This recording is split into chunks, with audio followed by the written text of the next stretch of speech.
साहब अम्बेडकर की आत्मकथा पढ़ रहा था।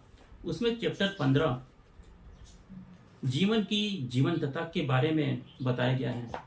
दोस्तों, बाबा साहब अम्बेडकर जी और उनकी पत्नी के बीच में कुछ वार्तालाप चल रहे हैं। जैसे कि उनकी पत्नी बोलती हैं, अभी 450 रुपये आपकी सैलरी मिल रही है, अभी आपको पढ़ाई छोड़ करके घर गृहस्थी में लग जाना चाहिए। इस पे बाबा साहब बोलते हैं, अगर तुम मेरी पढ़ाई पे रोक लगाओगी तो मैं दूसरी शादी कर लूँगा। तो उनकी पत्नी बोलती हैं, आप कितनी भी शादी कर लीजिए, मैं आप किसी को घर में घुसने नहीं दूंगी। और दोनों हंसने लगते हैं।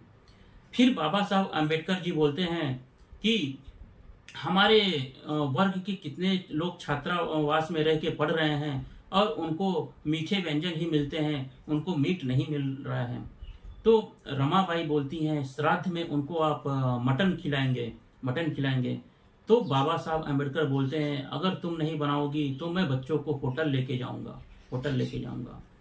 तो रमाबाई जी बोलती है, मेरा पूरी बनाने का मन था, लेकिन पति के अनुरोध के बाद 50-60 बच्चों के लिए उन्होंने मटन बनाया। दोस्तों, इस कथा को बताने का सिर्फ यही पर्पज है हमारा कि शिक्षा और देश को आगे लेके जाने के लिए वेजिटेरियन, नॉन वेजिटेरियन और ये सारी चीज़ें बीच में नहीं आती हैं। आप US, UK, Japan, China, Canada, Germany के खान पान देख लीजिए, क्या वेजिटेरियन है वो लोग। अमेरिका देख लीजिए, क्या वो वेजिटेरियन है और पूरे वर्ल्ड को लीड कर रहे हैं। किसकी वजह से? एजुकेशन की वजह से। बाबा साहब अम्बेडकर ने यही बताया कि एजुकेशन ही भारत को आगे लेके जाएगा। लेकिन हमारे देश के नेता लोग पब्लिक को सिर्फ जाति, धर्म और भाषा के नाम पर आज 75 साल हो गए बांट के रखे हुए हैं। कोई भी इसके ऊपर फुली फोकस नहीं करता। सुप्रीम कोर्ट ने भी बोला कि जब तक आप एजुकेशन, हेल्थ और इंफ्रास्ट्रक्चर पे ध्यान नहीं दोगे, भारत विकसित भारत नहीं बनेगा।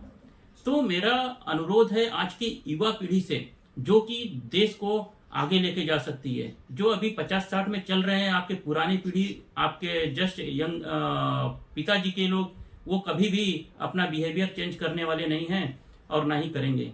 आपकी जिम्मेदारी है आज की जो युवा पीढ़ी है कि आप ये सोचिए कि आपकी जो आने वाली पीढ़ी हो, आपके बच्चे हो, वह विकसित भारत, डेवलप कंट्री में जिए और उसका आनंद लें।